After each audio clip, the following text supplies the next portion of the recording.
যুগকে যুগ, মাসকে মাস, বছরকে বছর তাদের মধ্যে মারামারি কাটাকাটি হতো। শুধু একটা জিনিস নিয়ে, ন্যূনতম জিনিস নিয়ে তারা মারামারি করত।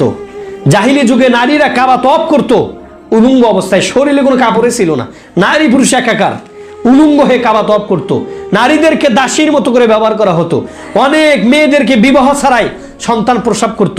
এই জাহিলি সমাজকে, এই জাহিলি যুগকে পরিবর্তন করানির কারণে আল্লাহ সুবহানাহু ওয়া তাআলা প্রথম আয়াত ইকরা বিসমি রাব্বিকাল্লাযী খলাক, পড়ুন আপনার রবের নামে যিনি আপনাকে সৃষ্টি করেছেন।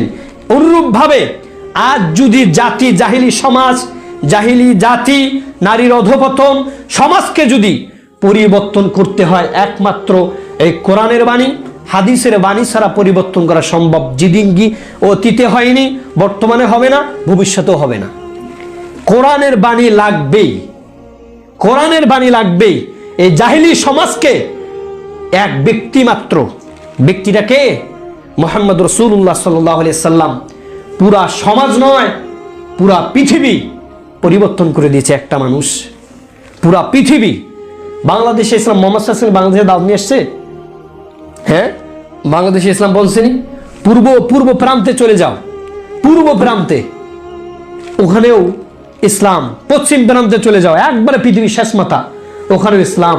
উত্তর প্রান্তে চলে যাও, ওখানেও ইসলাম। দক্ষিণ প্রান্তে চলে যাও, ওখানেও ইসলাম। পৌঁছিল কিভাবে? কিভাবে পৌঁছিল? আরে জাতি আদর্শ পরিবর্তন হলো কিভাবে? একটা মানুষের শিক্ষা দীক্ষা, একটা মানুষের আদর্শ মতকেই পরিবর্তন করেছে এই জাতিকে, মানুষকে ভালো করেছে।